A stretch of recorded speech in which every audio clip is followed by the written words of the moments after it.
মাঝে মাঝে দেখতে পাচ্ছেন যে গাছ, কিছু গাছ বড় বড়, এখানে দেখতে পাচ্ছেন যে কিছু গাছ এরকম ছোট টাইপের। এর কারণটা কি? শুধু দর্শক, এখানে আমাদের যে আম বাগানটা ছিল, এটা মোটামুটি আমার 40% জমির উপরে এই আম বাগানটা। তো এই আম বাগানে আমরা কিন্তু বিভিন্ন প্রজাতির আম রোপণ করেছিলাম। তো আমাদেরকে এখন যেটা আমরা বিভিন্ন প্রজাতির রোপণ করার কারণটা যেটা ছিল, সেটা হচ্ছে যে আমরা আসলে এই ওয়েদারে কোন আমটা ভালো হয় এটা দেখার উদ্দেশ্যে আমরা কিন্তু বিভিন্ন প্রজাতির আম রোপণ করেছিলাম। আমরা যেটা দেখলাম, বাণিজ্যিকভাবে চাষাবাদের জন্য আমাদের কিন্তু ব্যানানা ম্যাঙ্গো আমটা খুবই ভালো ছিল। এই যে পাশে যেগুলো দেখতে পাচ্ছেন, এগুলো কিন্তু ব্যানানা ম্যাঙ্গো সব।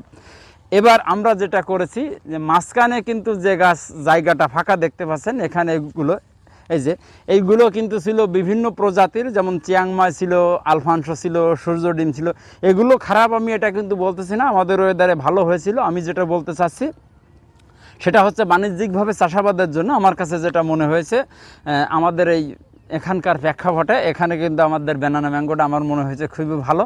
এই জন্য আমরা আদার্স যে গাছগুলো না ছিল সেগুলো আমরা কেটে ফেলে দিয়েছি। আমরা শুধুমাত্র এই ব্যানানা ম্যাঙ্গো রেখেছি।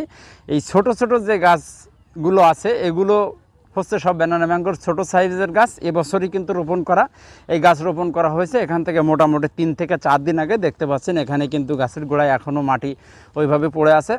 তো 3 থেকে 4 দিন আগে আমরা রোপণ করেছি। এখন আমরা যেটা বলতে চাই যে আম গাছ রোপণের উপযুক্ত সময় কিন্তু এখন বৃষ্টির সিজনে সাধারণত ফলের গাছ, ফুলের গাছ, কাঠের গাছ এগুলো কিন্তু রোপণ করতে হয়। তো যাদের ফাঁকা জায়গা আছে, আম গাছ কিংবা কাঠের গাছ কিংবা ফলের গাছ এরকম যারা রোপণ করতে চাচ্ছেন, অবশ্যই কিন্তু এখন রোপণ করতে হবে।